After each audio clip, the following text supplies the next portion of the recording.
Talking ADP rankings right now, 2019 fantasy football average draft positions. Who's falling too far? What players are getting drafted way too high?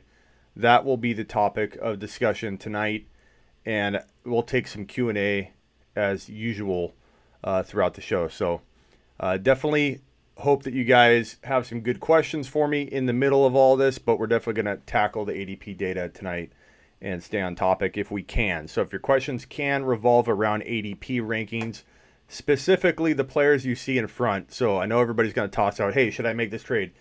That's all good. What's up, James? What's up, Sand? That's all good.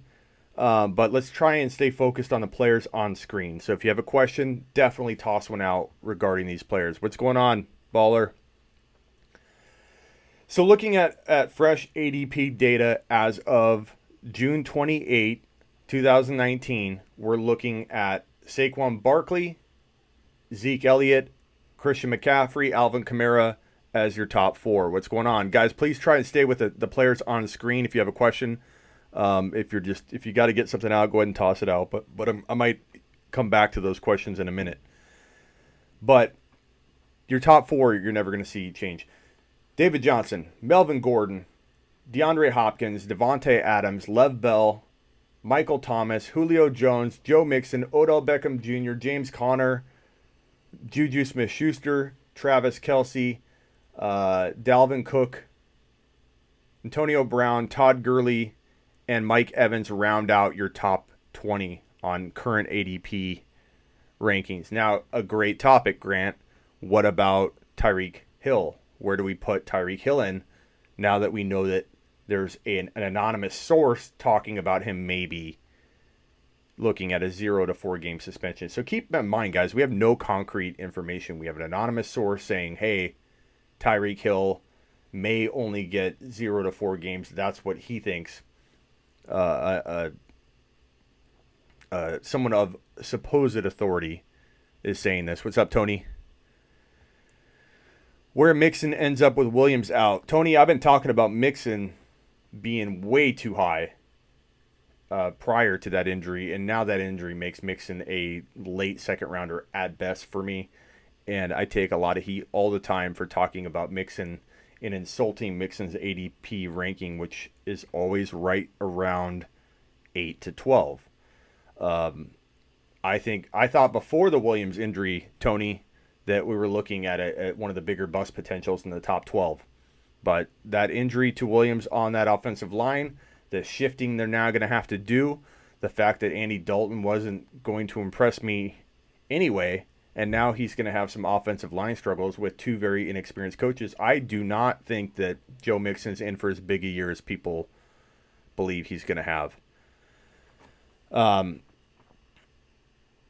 So we'll get to Cooper when we get down there, Nick. We're staying with the players on screen. The current ADP data. Hill's a good one to bring up, though, so that was a good one, Grant, because a lot of people are talking about Hill in the top 20, 24 now, and I think that's crazy to lift him that high off of potential, the possibility that he might only see 0 to 4 games. We don't know that for sure, and I think that we're looking at, Mike Evans is great at the 20 spot, but why would you consider Hill over Evans? Why would you consider Hill over Cook or Juju or Odell? It doesn't make much sense to me to draft Hill anywhere near the top 24. And I'm seeing weird posts everywhere on Instagram and all over where people are talking about him even with 4 games. If they thought for sure he was out 4 games, even if we assume that it's not more than 4 games, but if it was, that people would take him in the second round. That is crazy high. Absolutely crazy. And Nick, to your point, Dalvin Cook. Tony's too good to me. Look at Tony. Tony was another super chat. Tony, you get whatever you want to talk about goes ahead of the list, so toss out something. Cook, to me, is top 5 to 7 potential up here. I think Cook can be that good. He can be a top 5 to 7 overall player, not just running back by year's end. Connor, not touching Connor anywhere near the top 14. I probably wouldn't have Connor on my top 20. So Connor, if this was my ranking, this is not. This is ADP data. Connor would be down below in the 25 to 30 range. I probably won't own James Conner in 2019, and I'm so fine with that. I'm totally okay with that. Thank you, Hutch. Hey, Hutch, what's going on? So from this list, the biggest, I guess, potential, I don't know, value grabs you could say when you're talking about players this high. Mike Thomas, I see dropping into like the 14, 15 range, which is crazy. Mike Thomas has easily top 5 to 10 overall potential, in my opinion. So this ADP data, this is from Calculator, has Thomas at 10, and I think that feels high because I'm seeing Thomas fall. Tony, you just did a draft. Where did Thomas go? Mike Thomas in your recent draft, wasn't that outside of the top 12? He's consistently going outside the top 12, so I'm not sure. I believe this data to be super accurate and on all levels. We're taking a risk on Dalvin. He won't sink your team. Well, yeah, I mean, he's worth taking a risk in the second because he has top 5 overall potential, and you're getting him in like the 17 to 20 range. So the risk is kind of built in to that. But I mean, I'm curious to see where Tony just did a draft, where Mike Thomas went. So Tony, toss that out if you got that. Cook versus Gordon. I mean, Gordon's going in the top 6 on average, top 7 for sure. So Tony's saying 2.04. That means at, 15, 16-ish range. That's where I'm seeing him go. So I feel like this data isn't all that accurate. You know, I love Kamara, says Grant. Let me drag these comments on the screen. I know you love Kamara, but would you take him over Zeke and Saquon? Yeah, and Grant, I have tons on that. Kamara's my 1.01. I don't worry about trading down. I take him at 1.01. He's the most consistent running back in fantasy football right now. One of the hardest working. 13 to 15 TDs feels like a lock. 1,500 total yards feels like a lock. You only want him getting about 190 to 210 carries. So Lat Murray scares me zero. You need Lat Murray. You want Lat Murray. This whole crap about how he's going to share carries this year. Of course he is. He runs 190 times to 200 times. They run a ton more than that in New Orleans. Why would he not share some of the workload? So for me, he's just a lock. He'll have 90 to 100 receptions in 2019, I think, Alvin Kamara. So King says, you tripping when it comes to Cook. What? How so, King? I'd love to hear the logic. Just because you think he won't stay healthy, I get that, and that's a stance I respect it. But I think my stance is no different than your stance. I'm believing in Cook. You're not believing in Cook. Neither one of us is crazy or tripping. You can't prove that you're on a better path to proving to landing your prediction than I am. I mean, we're both in the same boat, dude. I mean, Cook has proved that he is that good, and Cook has proved that he has gotten hurt. Like, we're in the same place right here. We're both predicting things that, you either have people on one side or the other, not much in between. So I'm not sure how I'm tripping on Cook at 15 to like 20 overall value. I don't think that's tripping though, King. You don't have a whole lot of track record on him to say he's like for sure a lock to get hurt. He had an ACL tear. He aggravated other things because of that, which happens when people try and rush back. Not out of the ordinary, but I don't think he's at risk of tearing his ACL again. Where would I draft a big 3 tight ends? So Kelsey, and because that topic relates here, tripping. King, circle back, King, and we'll talk about Dalvin Cook this time next year. Or even week 3 or 4 come, let's talk about it. Kelsey at 16 is just way too high for me, given that Kittle is falling into the 3rd round. And Kittle, I believe, has a great shot at being, just a tad below Kelsey, if not right there with Kelsey all year long. Connor didn't play 16 games season either. Yeah, but Cook Connor wasn't drafted and wasn't entering drafts as like a top 5 to 10 player, like projected. People were expecting that kind of performance out of Dalvin Cook. No one has to pay that kind of price tag right now. We are all paying a price tag for Dalvin Cook that prices him at a big risk. So that mitigates the risk because you're drafting him with that risk packaged into his value. Dalvin Cook isn't being taken at a place where he can't kind of have like a hiccup here or there, and he could still earn his value at that place. It is a make or break season for Cook, but you can say that about anybody when a running back, because a running back has like 4 elite years, maybe 5, and then they fall off the face of the earth. Look at Sean Alexander. Look at Larry. How many, for those of you, and many of you may not have even played fantasy football, I'm sure half of you at least did, when Larry Johnson was the number 1 fantasy football running back in the NFL. Who was here playing fantasy football when Larry Johnson was the number 1 running back? He was arguably, you could say, I don't know, top 5 fantasy running back ever in terms of what he did when he did it. But how many seasons do you think he was dominant, Larry Johnson? 2. And then he fell off the face of the earth. So make or break, of course, it's make or break every year for a running back.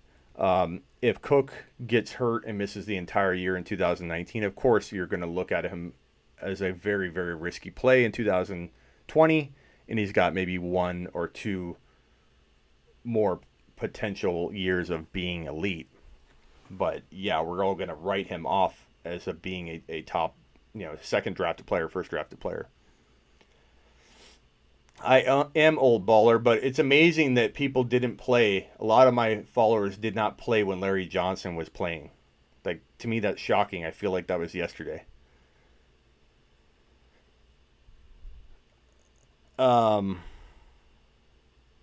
You played Lopez then, and you took LT over LJ. They're both amazing.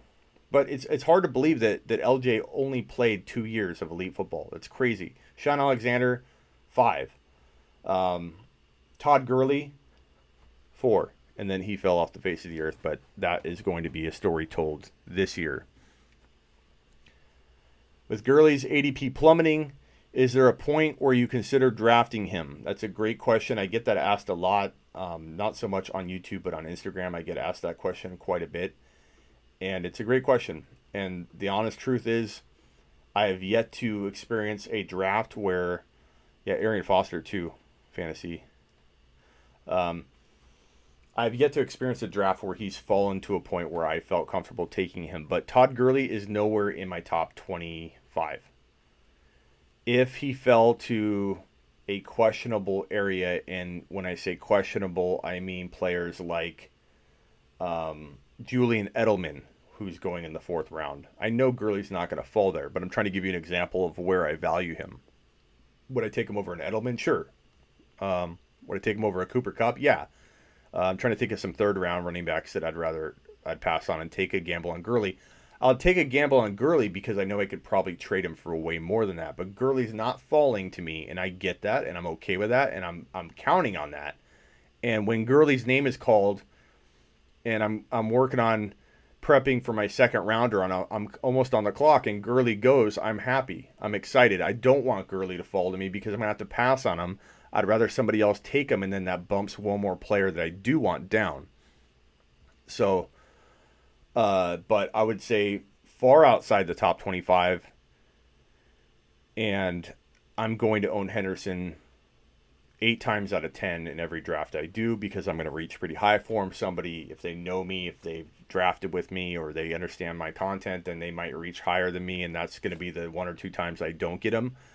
But in my buddy leagues, if I drafted right now, I probably would get Henderson a round earlier than I would need to, and I'd probably not have even needed to do that. It's only in leagues where people hear me crank out over and over and over and beat a dead horse on the fact that Darrell Henderson can win you a league in 2019.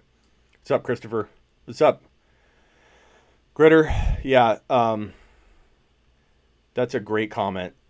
416 carries did LJ in. When you get 400 carries, look at DeMarco Murray. I don't know what carry number he hit. I don't know if it was like 370 or whatever, but when you get over that 350 whatever number it is, there's like a certain mathematical number. I forget what the exact number is, but it's like 350 whatever. When you get over that number, you're typically at a huge risk of never returning to form. It's some kind of crazy stat, but But LJ getting 416 carries just freaking did him in. That's a great comment, Critter. Lev Bell being so high. Let's talk about that, says Sand. That's a great one. Lev Bell. So let's talk about the players below him. Who do you like better than Lev Bell at number 9? I look at this and I say Mike Thomas feels safer to me. Julio, both have risk. I think Lev Bell and Julio are about the same to me. Joe Mixon, I'd rather have Lev Bell. Odell Beckham Jr., I wait on him because you can. He's falling into like the 2.02 to 2.04 range-ish. What's up, Charles? What was your... Charles, answer me. I love this. I love when I get yelled at. Answer me. I missed it, Charles. It's not that I'm ignoring you. Where's your question? Charles, I don't see it. Don't think... Oh, what is below that comment? What do you think about Williams? Yeah, so Charles, we already talked about that, Charles, but I'll hit it again in a second. Mike Thomas, I take over Lev Bell, and he's below him on average. Odell Beckham Jr., I would if I had to, but because I know I can draft Odell later, he's usually my second rounder. Juju, he's down at 15. This ADP data seems a little off because Juju is going in the top 12 in most every draft I do.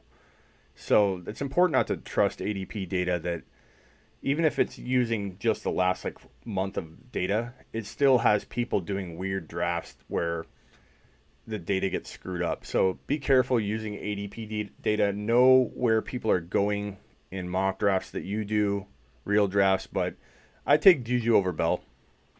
I think I would. Well, that's a good question. I take I'll use the same answer I use when it's too close to call. If I have 2 leagues, same draft pick, same scenario plays out, I'm drafting side by side. I take Juju in one league. I take Bell in another. AB is a good one to toss out. I take AB over Connor. I take Juju over Connor. I take really everybody you see here except for Gurley. I take Gurley and Connor down below. Connor I take over Gurley, but I take them both, well below this top 20, even top 25. Connor to me isn't worth a top 25 pick, and I've said that since January, and that's probably been the biggest thing I've got hit on past Todd Gurley is how the hell could you not see that James Conner's a top 5 running back, you idiot? I've heard that more than anything. Tony says Juju went at 2.06 in your last night, Smitty. Yeah, that was shocking to me when you told me that, Tony, because I've done several drafts, and Juju's going in the top 12 to at least top 14.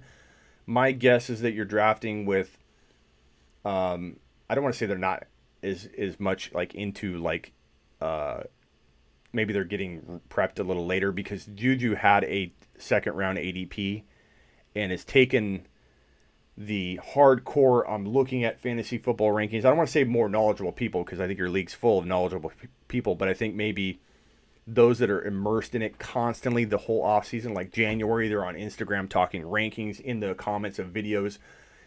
It took a good couple months for people to absorb and be okay with Juju being a first rounder because he was a late second round pick before AB was traded. I did a video here on YouTube and on Instagram saying, guys, go trade for Juju before he becomes 2 times more expensive.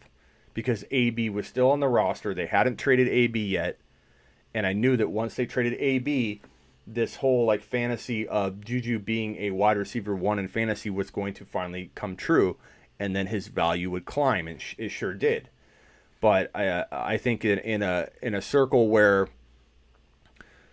at least 6 newbies, yeah. So that kind of I can pretty much tell you what a league looks like based on the draft results. I can tell you what kind of population of people you're drafting with, and it's not that they're not knowledgeable, but those guys I can tell are not immersed in fantasy football because Juju wouldn't last to that pick, because people are already used to him being a top 12 pick.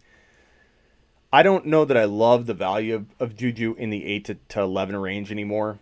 I like him a lot, but there are other players I'd rather have, like Hopkins, Michael Thomas, only because I think that the value is in getting him as a second drafted player. Even if it's really high in the second round, I feel like that's where you have a lot of upside still. If you take Juju at number 7 or 8, you have to have him deliver to earn that value.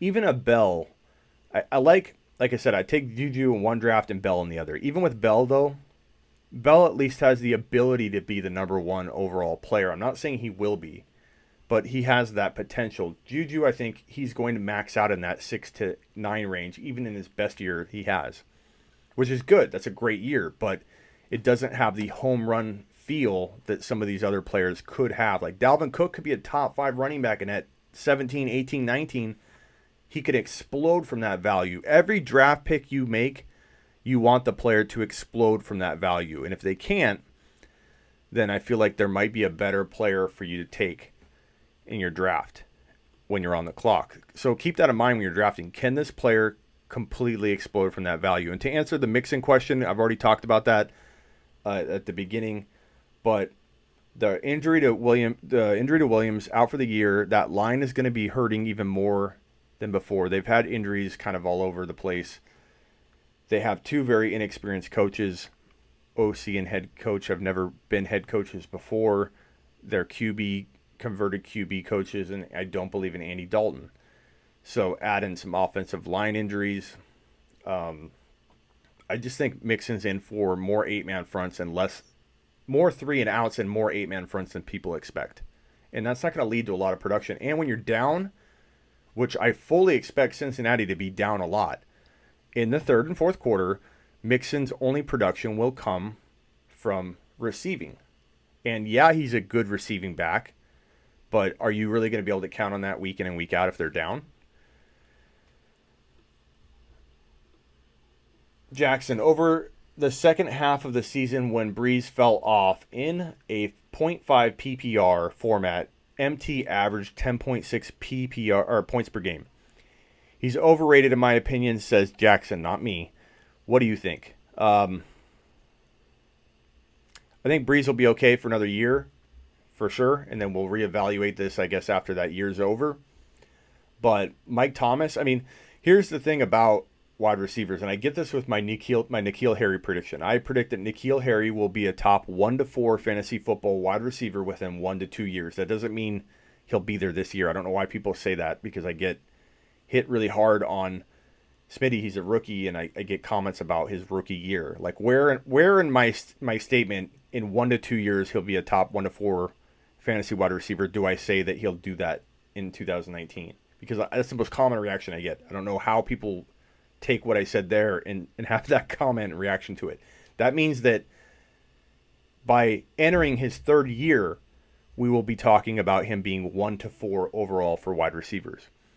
And the most common pushback I get on that is that Tom Brady will be gone or retired or fall off the map, whatever.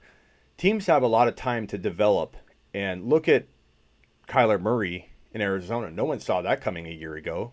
You would never have guessed that Kyler Murray would have been the starter when Rosen was being placed in that role. Everybody thought that he was the future. Things can change really quickly in fantasy football and for the NFL teams.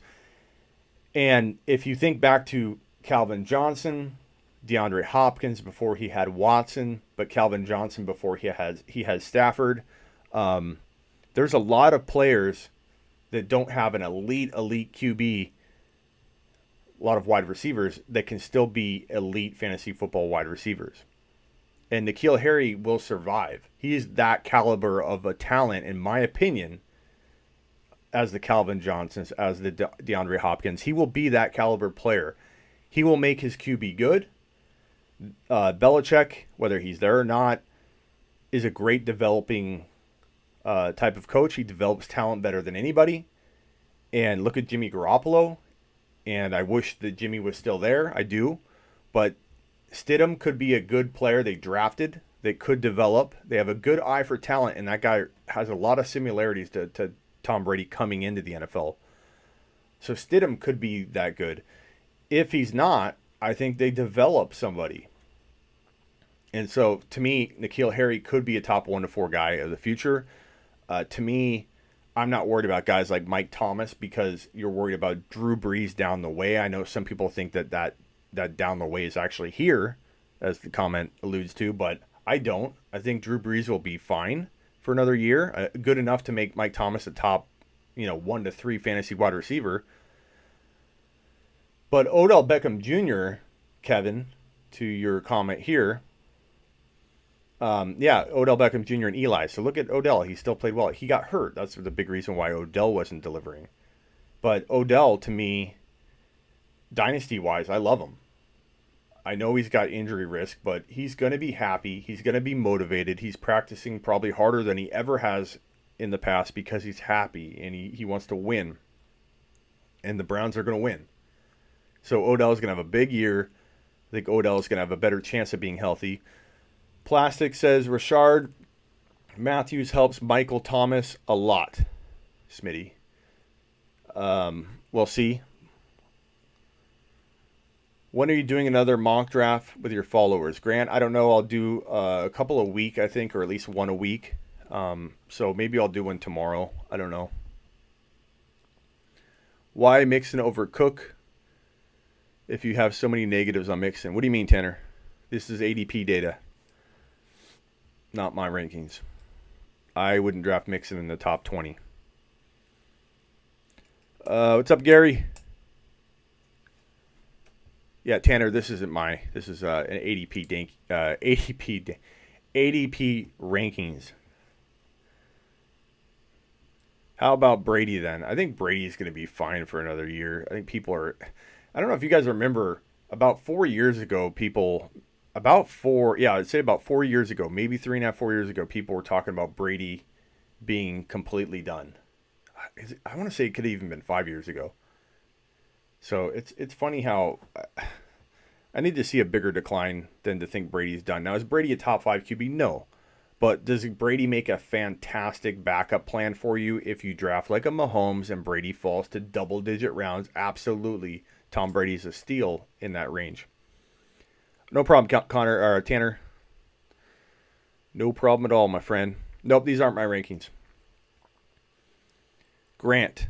Sorry for repeating my question. Did you have another one? Oh, Tony's got a question. This is what happens when you're a super chat person. You get first come, first serve on your questions. Okay, Smitty, apologize. This question is not about ADP. Well, you've already paid your dues of getting to talk about whatever you want, Tony. Dynasty Rebuild Orphan that I just purchased received offer getting Marquez Valdez-Scantling for a 2020 second and Marvin Jones. Accept the deal. You're getting MVS for that second. Yeah. I mean, it depends where the second is. Tony, could it be a late, mid, or late? I mean, I know you got to guess, but based on the team, would you expect it to be like the 2.01? If it's the 2.01, I might hang on to it, but if you're thinking it's middle of the pack, I mean, why not? MVS is pretty hyped up right now. I like Allison too. I think one of those two will have a big year. And it sounds like people are pretty high on MVS right now in general. So I'd probably lean toward him if I had to at this point. I did like Allison a little bit better earlier in the offseason, but now I'm starting to think MVS is really going to get a chance to try and prove himself. But one of those two guys will have a good year, so I'll probably take that. I'm not a huge fan of Marvin Jones moving forward, but it's not awful. Got any more, Tony? Toss them out. Nobody talking about Antonio Brown over Juju. Well, where's Antonio Brown on this list? He's not over. He's at 18. So Antonio Brown's right here. So Antonio Brown is not. You're saying why aren't people talking about Antonio Brown over Juju? I think it's a conversation that definitely can be had, and I could argue either side. A lot of people were so down on Antonio Brown. He's like a high third rounder for a while, and we even did a mock draft here in February that I still have on my marker board. And that mock draft had AB going in the third round. We did a groupthink mock draft where we literally don't. Maybe we should do that now. It wouldn't be on ESPN or anything. It'd be in the chat. But if you guys have an interest in doing a very creative style mock draft that I do with my followers on sleeperu.com, you do it in the chat, so nobody would have to leave, nobody would have to sign in to anything. Let me know if you're interested, and we can definitely do it. It's pretty damn cool how it works, and I can explain it to you if you guys decide. If I see enough interest in the chat, I'll think about doing that right now. It's a pretty damn cool. It's called double confirmation mock drafting. And what it does is it creates, I coined it on sleeperu.com. So if you see anybody doing this, you make sure to report them to me. It's called double confirmation mock drafting, and it's pretty damn effective for creating what is almost an ADP-like list. Very accurate. Lopez is down. Who else is down? You just do it in the chat here. I'll explain it in a second. You don't have to go anywhere. It's really simple. It's just a bunch of, you guys typing in players and telling me who you want. DFS. Okay, let's do it then. So here's your ADP data. We're going to create our own ADP data right now then. So here's how the mock draft goes. Okay, let me go ahead and create a list here. So here's the gist of it. Let me see if I can. Yeah, I'll do it in a list here. So here's how it works. Double confirmation mock draft. This is how it works. Okay, you guys ready? We're not going to have much time for anything else if we do this. We're going to be tossing out names. Smitty, you have a pick. If you have the first pick, Elliott or Barkley. If I have the first pick, Gary, it's Alvin Kamara. Okay, so here's how it goes, guys. Double confirmation mock drafting. So if you think about it, what is the biggest hang up on a mock draft? When I do a mock draft on sleeperu.com on the forums, and I say, hey guys, let's do a mock draft right now. And we do a mock draft, and someone throws out somebody way too freaking early, like Travis Kelce 1.05, and I'm like, and then the mock draft's garbage. Like, we can't. Not that Kelce couldn't earn that, but that's a bad mock draft. Like, he's not going there. So that ruins the mock draft for me, and I can't do a write up on it, right? Because now I'm doing a write up on a mock draft that's all jacked up. So I created this new coin thing called double confirmation mock drafting. So what we're going to do is we're going to call out a player. And it takes somebody to repeat that player consecutively for us to lock in the pick. So it's double confirmation. Now the only rule is if you are a part of locking in that pick, you can't be involved in the next name being tossed up. Okay? So it's as simple as that. The rules are, and let me put the rules up. Rules to lock a player in 2 votes in a row is required.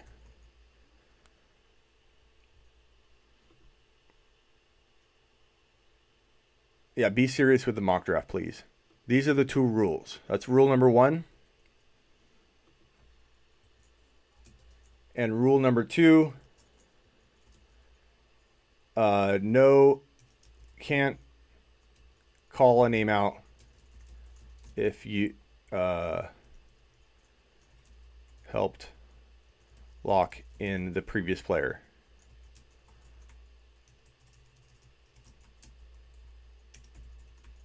Does that make sense?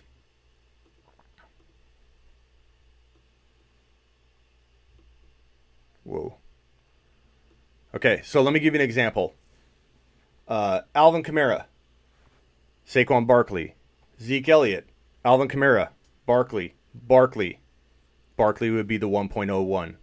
Okay, so then I put that up. Then we go to the next player. So we need to have a break. Like, okay, next name is what I'll probably type.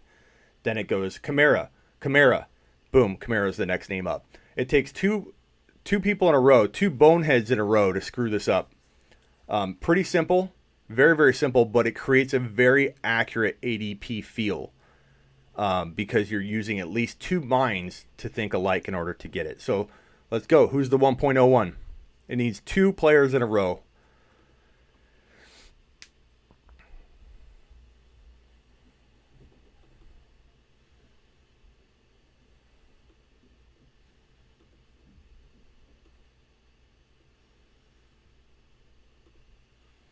So go. We're up.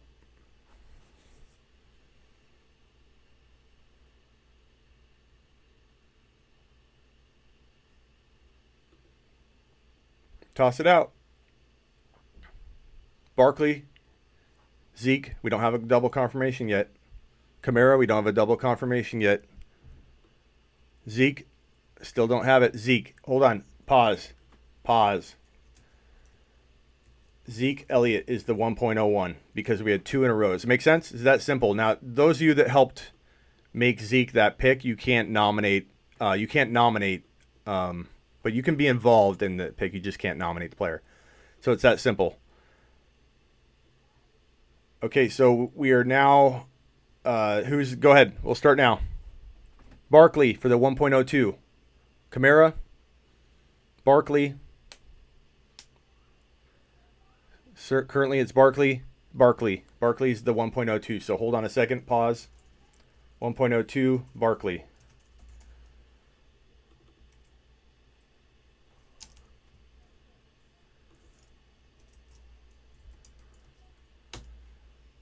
There you have it. Okay, ready?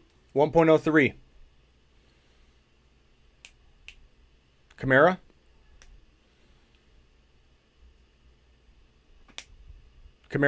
That's 2 in a row. So Alvin Kamara is the 1.03. I'm assuming 1.04 is going to be McCaffrey. Go ahead. 1.04.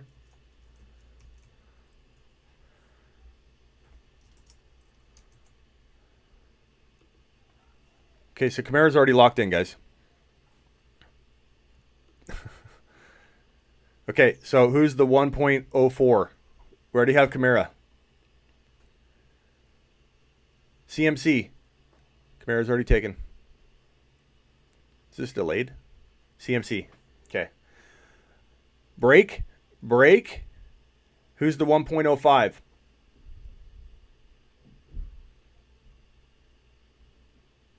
$1.05.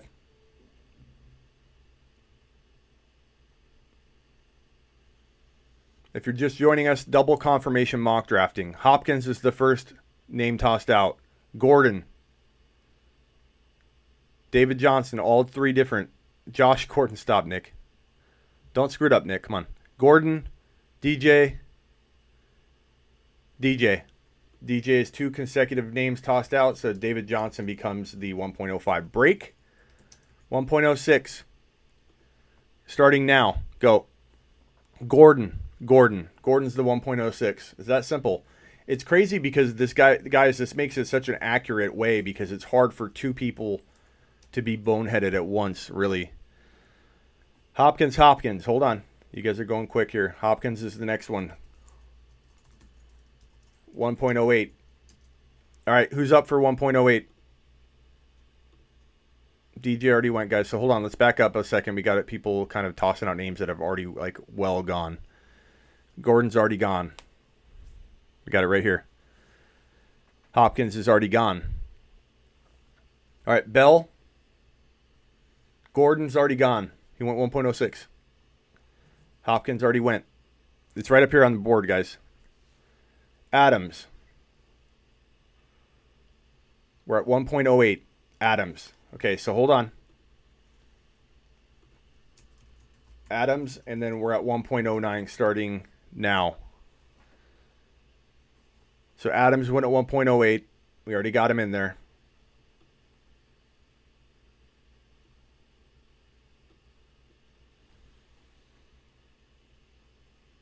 Bell, Adams already went. Mixon, Adams already went, guys. Williams.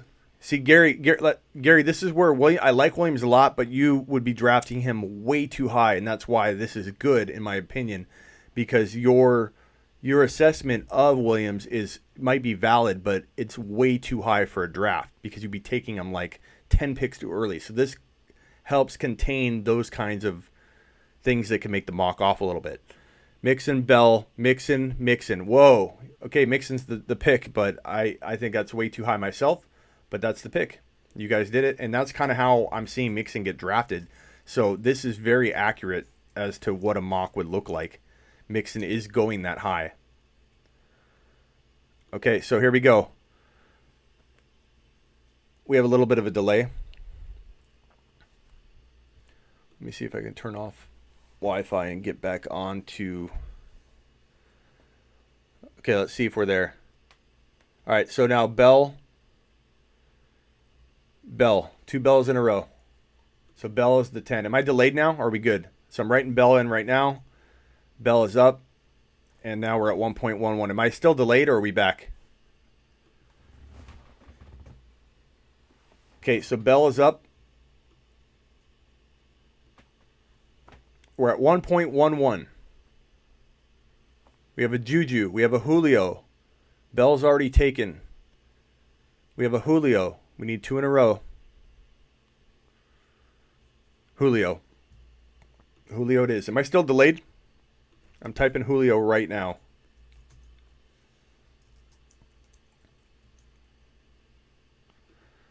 Julio it is.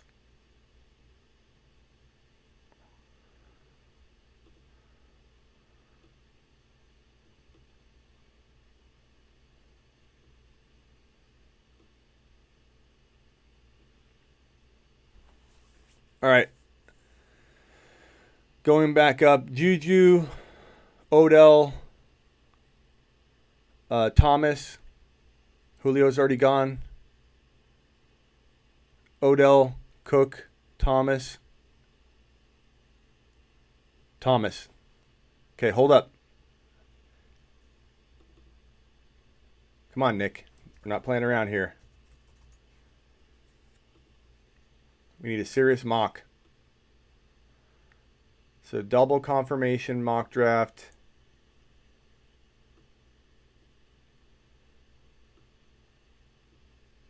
These are your rules. Hold on one second, guys. Okay, let's start off with 2.01. So 2.01 is, let's see where we are. Thomas, come on, Nick, take it seriously. Seriously, man. We're not doing Tyreek Hill here. Thomas, Cook, Juju. Okay, so Juju's up. You're going to fall asleep on me, Nick. Okay. Nick's always joking. But, Nick, you can't. We're doing a mock draft. You got to assume he's going to get 0 to 4 games at this point, and that's even like going off of, I think, a big assumption at this point. So you can't. I don't think you can take Hill anywhere near the top 12. Like, that'd be crazy high, dude. Yeah, he might not. So Hill would be insane high. Like, he's high in the second round, bro. All right, where are we at? Thomas, not Hill, of course not. Okay, Odell. Thomas is already gone. Cook, Odell, Kelsey, Thomas is already gone, guys.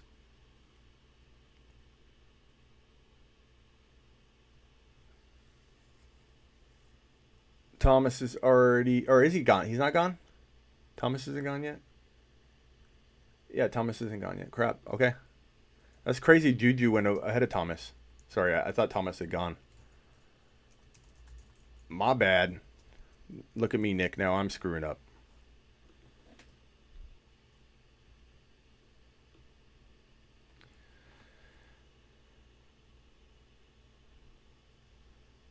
Did I type in Hill? God, that's what I did wrong. Okay, sorry. That's because I had Nick screwing with me. See, Nick, you're screwing it up. Making me think Hill when I'm typing in Thomas. So 2.02 is who? Cook and Cook.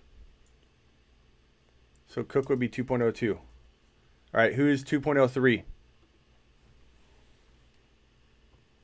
We have a Connor. We have Kelsey.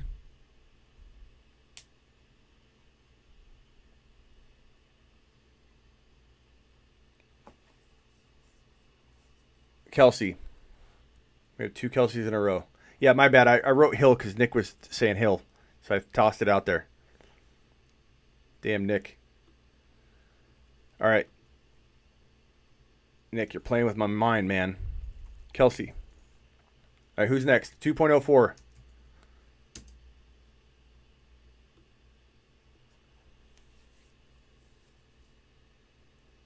Sean caught a live one. Atta boy. It's okay, Nick. We forgive you. You're a diehard here, so there's a lot of forgiveness for Nick. Odell.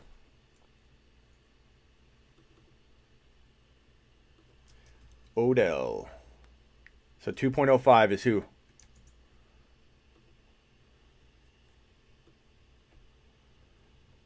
We have, if you're just joining us, this is double confirmation mock drafting. It requires 2 players in a row to be called out in order for that player to be taken.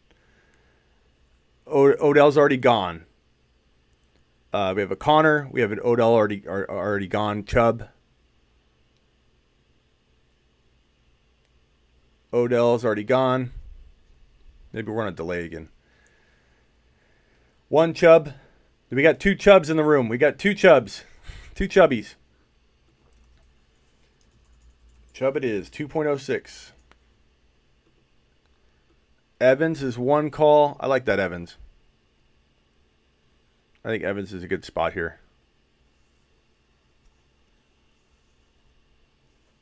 Somebody have rankings open. We got to make sure we're not missing somebody. That's going to make this whole mock draft worthless.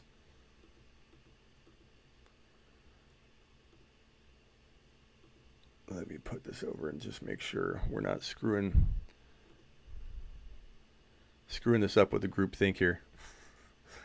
What do we got? So we already got Chubb. Chubb's locked in. Cook's already gone.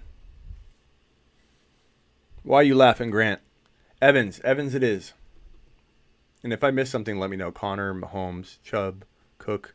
Cook's already gone. So Evans.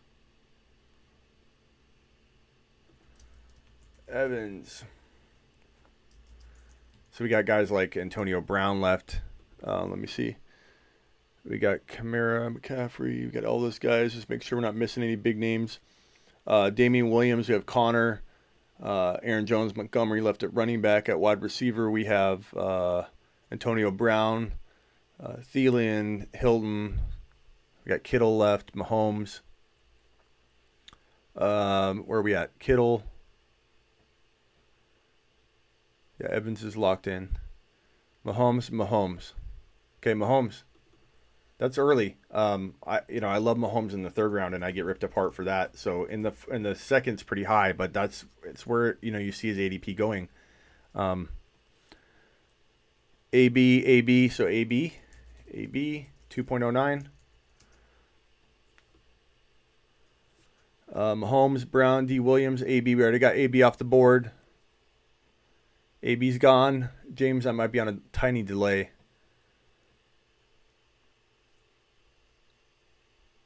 Just a tiny delay. If you're just joining us, we're doing a double confirmation mock draft. That means we're mock drafting as a group in the chat. It requires 2 names in a row in order to be written in and locked into position.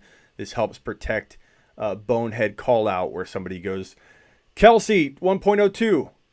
And then the whole mock draft sucks.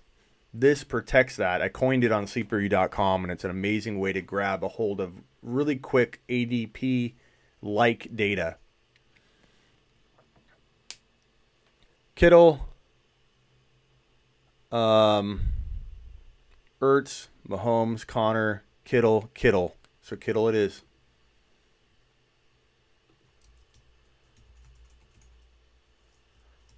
We'll just go 2 rounds on this because it gets a little crazy. It's fun though, is it not? Why is Mahomes not showing up right there? There we go. Come on, Mahomes.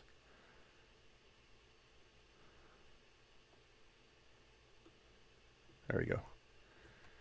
Okay, where are we at? Williams.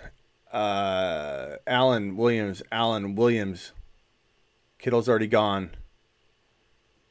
Allen. Don't call it 2 names. Call it 1. Connor. Carry on. Allen. Gurley. Connor. Ertz. We're doing a double confirmation mock draft. If you're just joining us in the chat, type in who you want in the live chat. 2 names called out in a row locks the player into place. It's an amazing way to grab ADP-like data in terms of accuracy. Something I coined on sleeperu.com in the forums. It's a great way to mock draft. Mixon's already gone. He's up there. I see him at number 1.09. Allen, we don't have 2 in a row, guys. Keep tossing them out. Allen. That's high for Keenan Allen, I have to admit. But it's something you all just agreed on, in a sense. Connor. Players we have left. Damian Williams, I think, is a great player to toss out here. I would go Williams here myself. Yeah, I think Allen went way early. That's crazy. Gurley. Again, these aren't my rankings. We're doing it as a group. What's up, Sean? Williams. I think Williams should probably go next. You guys, if you haven't hit the thumbs up, please hit the thumbs up. Nick, why are you still upset? Connor, carry on. Gurley, Connor.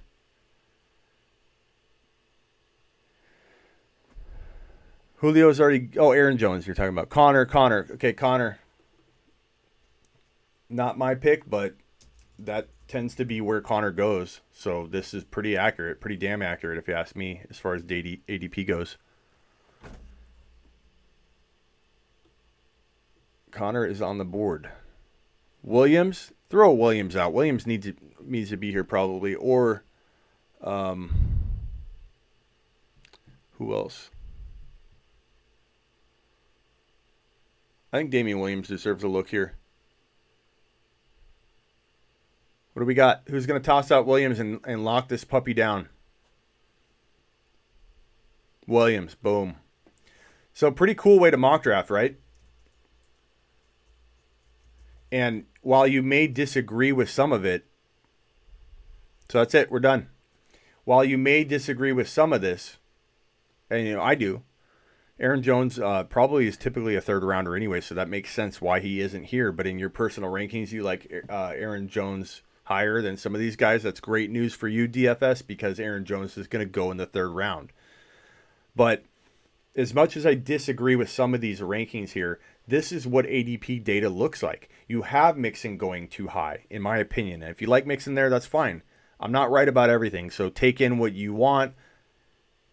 Use that information to help guide you. I'm not always right about everything, but for me, Mixon's way too high, and this is where he is in ADP data. But Kerryon Johnson, Nick, you're not going to get him in the second. You're not going to take him in the second round. Him and Hill, you need to let fall further down, Nick.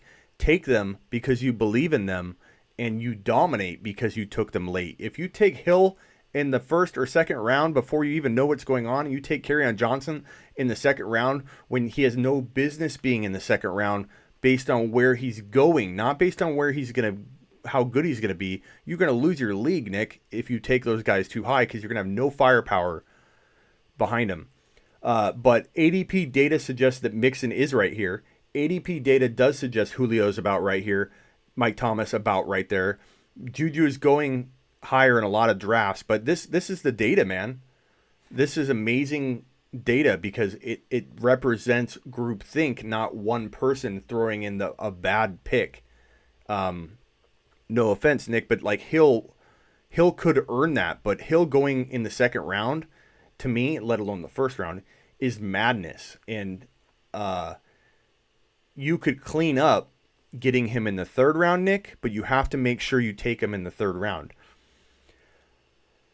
Nick, we're making consensus ADP, not personal rankings. Well, James, on that note, I am asking where you guys think these guys should go to. So in a sense, we're creating ADP data by using our personal rankings in a way. I'm not asking you necessarily to I'm actually not asking you to predict where these guys go. I'm actually asking you, who do you take?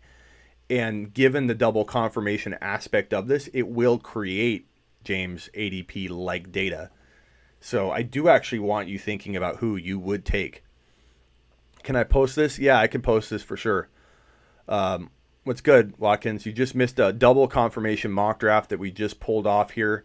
What that means, and for those of you just joining us, we did a mock draft in the chat here on YouTube. We didn't leave anywhere, and we needed 2 call-outs of a name in a row in order to lock a player into place.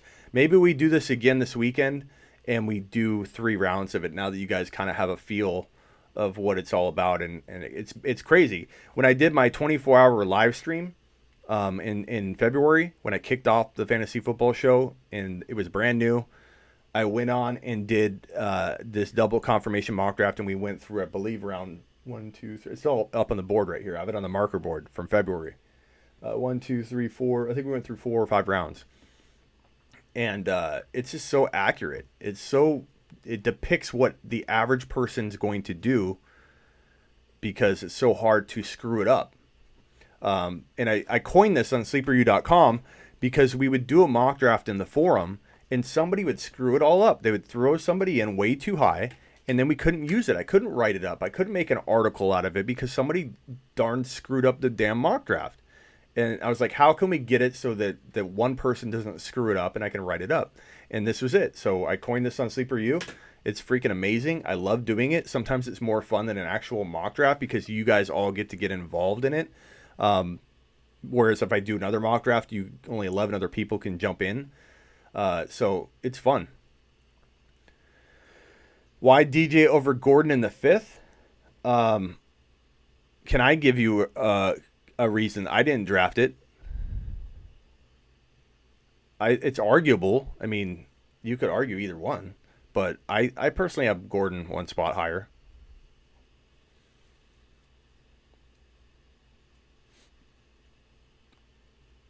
Why does Gurley keep dropping? Dylan, are you not looking at my content? This is way too high for Gurley.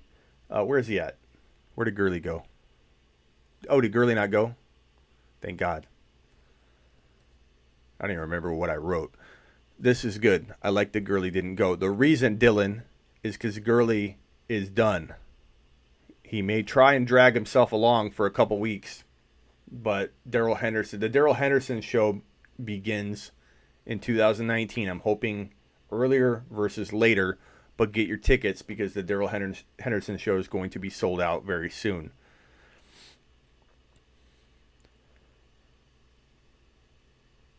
Yeah, so my thought, DFS, is that you could argue either way. I mean, DJ was like a number 1, number 2 overall player, and not too far removed from that. Gordon has some injury risk, so you could argue those two. DJ has some risk too as far as injury.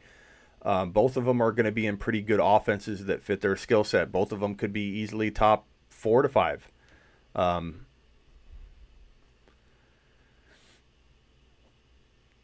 Is old man Jason Witten sneaking into your top 10 again? No, he is not. Grant, Nick, are you okay? Nick didn't get a lot. Nick actually got a lot of sleep last night. Nick, do you mind if I share? Nick, let me know if I can share. I mean, not the video, but share what had happened to you last night. Grant, would you take D-Hop?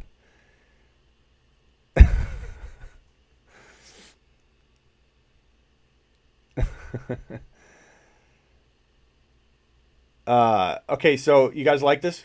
We'll do this again maybe this weekend. I think it's a good way to get everybody involved. And I think it's why Henderson over Brown, Tanner. You can see I have my video right before this, Tanner, is exactly that topic. So I'll point you to that rather than waste everybody's time here and talk about it because I talk about it over and over and over again. Tanner, I take it you're new to my content, so that's awesome. I'm glad you're interested. I'm glad you're asking questions. You're asking smart questions. Nutshell, Darrell Henderson is elite. He's Alvin Kamara-like. Brown is a system guy that could do well if called upon. So Nick said I can share it. Nick is on Instagram. He follows me. And I saw that. And I try and keep up with my followers and stay humble and talk with you guys and DM with you. And I saw Nick go live. Nick is one of my avid followers on Instagram. Awesome guy. I like Nick a lot. Nick has been joking around in here and trying to screw up the mock draft. But it's okay, Nick. I forgive you. But I saw Nick go live. And I thought, you know what? I should see what Nick's up to. So I click on Nick. And he's sleeping. He's passed out. I don't know if he's laying on his phone and he went live, but you just hear him snoring. And I'm like, sending him messages saying, Nick, are you really sleeping right now? And you just hear him snoring away for an hour until Instagram cut him off. But I think it's the first time I've ever seen somebody sleep on a live on Instagram. So it was quite interesting, Nick, and very entertaining. I appreciate it. It did make me laugh. If you haven't followed me on Instagram, get on over to Instagram and look up the same handle I have here on YouTube at the Fantasy Football Show, and definitely give me a follow there. I'm doing a lot of awesome content on Instagram, but I think you guys get a lot of that stuff that's a little different over here on YouTube. So if you want to get a good mix of hard hitting, like one topic in a short video or a graphic or whatever, and some good conversation in the comments, then Instagram's going to be a good addition to this YouTube content. So definitely get on over there. Who's the worst fantasy football analyst, Isaac? There are a number of them that are kind of big that probably shouldn't be, but I'm not going to throw anybody out.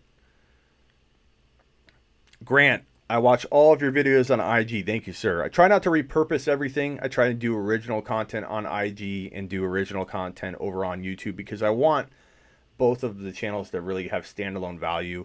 A lot of people will just completely cut up everything and just, it's all about marketing to them. I don't want to call them out, Isaac, because I get along with a lot of the people in the industry, even people that I think are more entertainers than they are analysts. I think a lot of people are self-proclaimed experts on Instagram. I've been doing this for 15 years. I have a resume. I have a track record. I have the things that I think tell you I am an expert. I don't just, it doesn't come out of my mouth. I can prove it because I've been doing it for 15 years, competing in expert leagues for 15 years, some of the biggest expert leagues in the fantasy football industry, not just on Instagram, because anybody can throw up a page and say I'm an expert, but I'm on the world's longest fantasy football radio show on the planet, on CBS Sports Radio, and I've been on that for 15 years. The show itself has been going 23 with Russ Bliss, and we do that show every single week during the NFL season on CBS Sports Radio. I will be posting on that. I'll do some lives during the show and give you the phone number.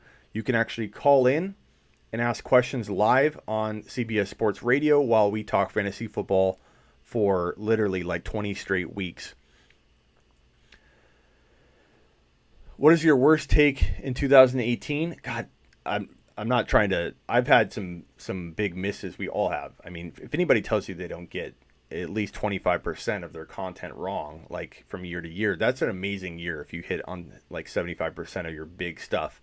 I had a huge year last year, probably my best year ever. Pat Mahomes was number one on my bold prediction list, written before 2018 even kicked off. It was at the tail end of 2017, and I went on NBC Sports Radio, or CBS Sports Radio. It used to be NBC. And I went on there and I said, Pat Mahomes will be a top 1 to 5 QB. Mark my words. I did that in 2017 going in. James Conner was my number 2 bold prediction. Deshaun Watson, I said, would be a top, I think, 1 to 3 fantasy football QB in 2019 or 18, and he wasn't quite there. So I did miss on that one in terms of my bold predictions. I missed on in the past of like Trent Richardson. I like Trent. I mean, I've missed a couple before. Everybody does. Still waiting on your answer, my dude. Okay, who would you take at the 5th pick, 18-man PPR draft?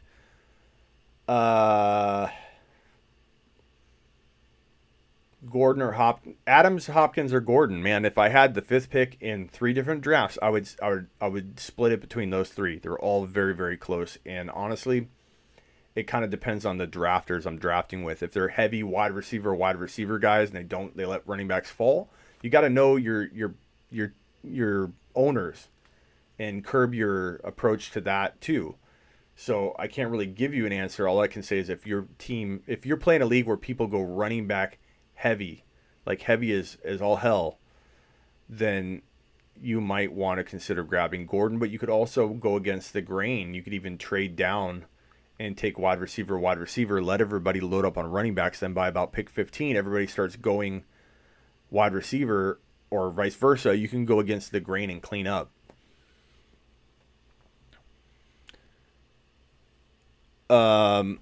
Nick says that he's my favorite sleeper. I do have hope that Nick comes around eventually. So I definitely think he is sleeping. And sometimes he he needs to not think with his heart. So Tyreek Hill and who was the guy you wanted in the second round? Kerryon Johnson. That you're thinking with your heart, and you may be right on them having huge years, Nick, but you have to also use. So you're my sleeper. I think you're coming around. You're going to be a monster fantasy football evaluator very soon because I think you have good instincts, but you have to go with the ADP data too. Don't forget Nick Foles, 2014. Yeah, Nick Foles, I missed on big time. I thought Nick Foles was going to be bigger than he was. I thought Monte Ball was going to be better than he was. You're going to miss a ton of things. I love that people. I'll go on a live or I'll do a video and somebody will come out of nowhere and go. I'll be like talking about James Conner, and yeah, James Conner was my number 2 bold prediction last year. I hit so many things last year. It was such a good year. I was very, very happy with the bold predictions board. And if you don't know, at sleeperu.com, I crank out 12 to 14 bold predictions, not 100, not 150 stabs in the dark that I'm going to finally hit on 1 or 2 of them. Literally 12 to 14 bold predictions. They're bold as hell. And last year was like, I don't know, at least 8 or 9 of them landed. But in years past, I have missed on some big ones. But that's part of what I think you got to do in fantasy football. Curb your own ability, tweak your own ability to not just feel that the player has talent, but to evaluate the situation and all the other red flags. So in the case of Todd Gurley, and we'll go at this from a negative perspective because I think it explains it a little better. But if Todd Gurley, and Tony, if you're still here, I talked about this with you earlier.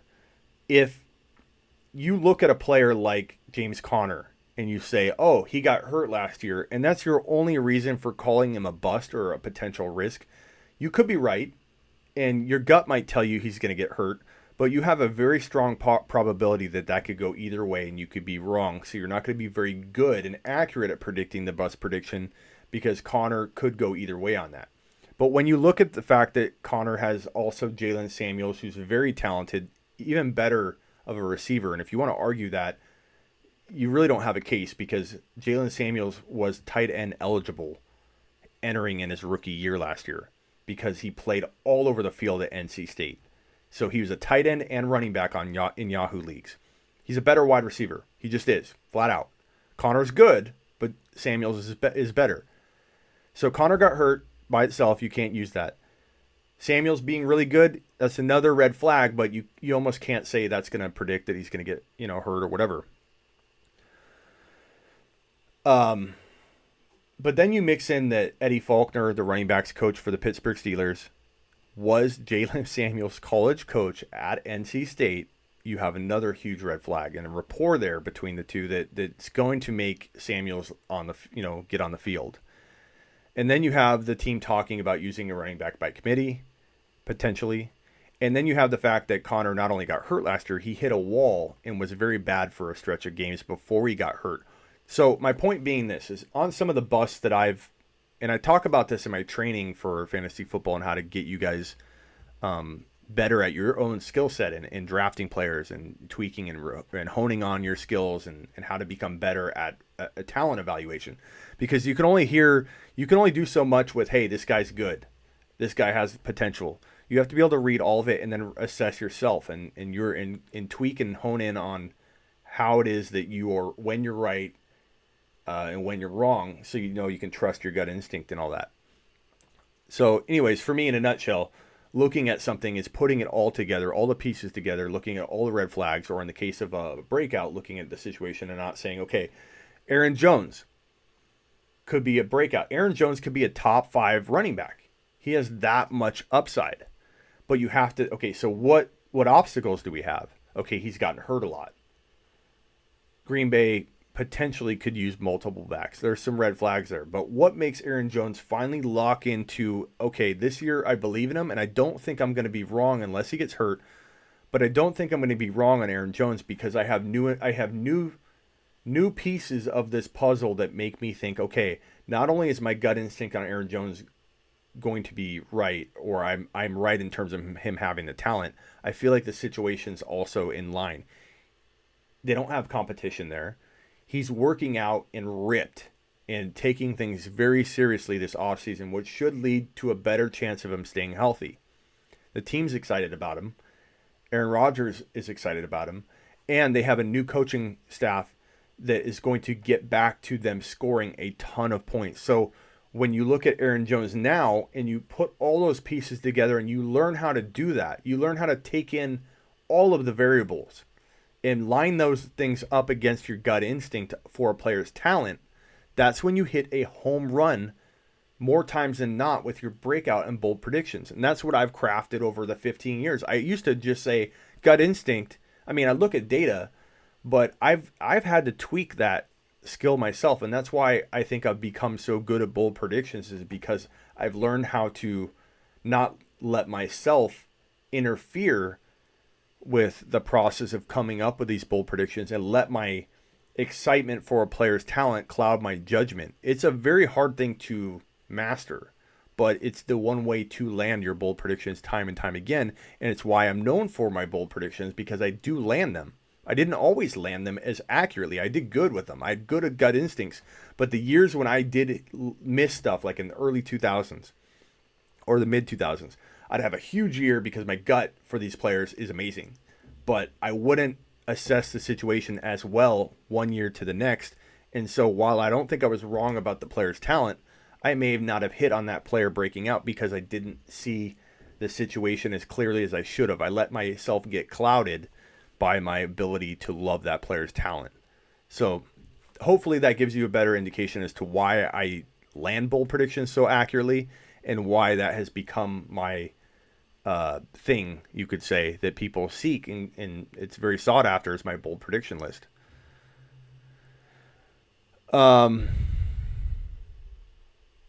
Tony, you had a question up here.